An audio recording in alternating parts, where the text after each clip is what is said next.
पनवेलमध्ये 12वी बोर्डाच्या उत्तरपत्रिका रस्त्यावर सापडल्या। शिक्षण विभागाच्या हलगर्जीपणामुळे विद्यार्थ्यांना फटका बसला आहे। कामोठे बसस्थानकाच्या मागे स्नेहल बागल यांना 28 फेब्रुवारी 2025 तारखेच्या बारकोड असलेल्या उत्तरपत्रिका सापडल्या। यानंतर पोलिसांनी तातडीने कारवाई करत त्या कामोठे पोलीस ठाण्यात जमा केल्या। विद्यार्थ्यांच्या मेहनतीच्या उत्तरपत्रिका रस्त्यावर मिळाल्याने पालक आणि विद्यार्थी संतप्त झाले आहेत।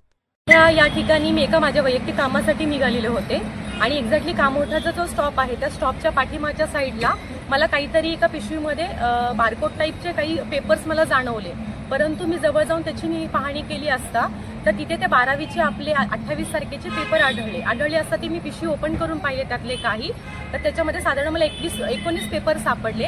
ते मी पाहिले असता तर त्याच्यामध्ये बारकोड होते, काही पेपर फाडले गेलेल्या अवस्थेत होते।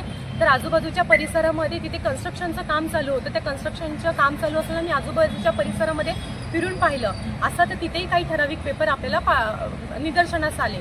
आणि हे पेपर आपण जेव्हा माहिती घेतली तेव्हा आता झालेले 28 तारखेचे बीकेचे पेपर आहेत हे आपल्याला निदर्शनास आढळून आले। तिथून नंतर आपण काही पत्रकारांना सोबत घेतलं, त्याचबरोबर आपण तिथल्या ज्या इथले शिक्षण अधिकारी आहेत त्यांच्याशी आपण संपर्क साधला।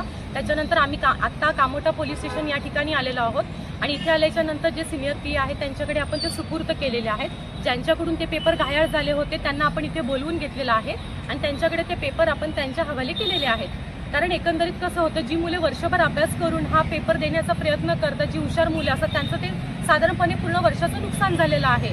आणि कसं होतं, ह्या एका छोट्याशा चुकीमुळे, शिक्षकांच्या चुकीमुळे, आता त्यांना आम्ही विचारलं तर त्यांनी सांगितलं त्यांच्याकडून ते पिशवीतून पडले गेले, परंतु ह्या त्यांच्या छोट्याशा चुकीमुळे विद्यार्थ्यांचं पूर्ण वर्षभराचं नुकसान झालेलं आहे।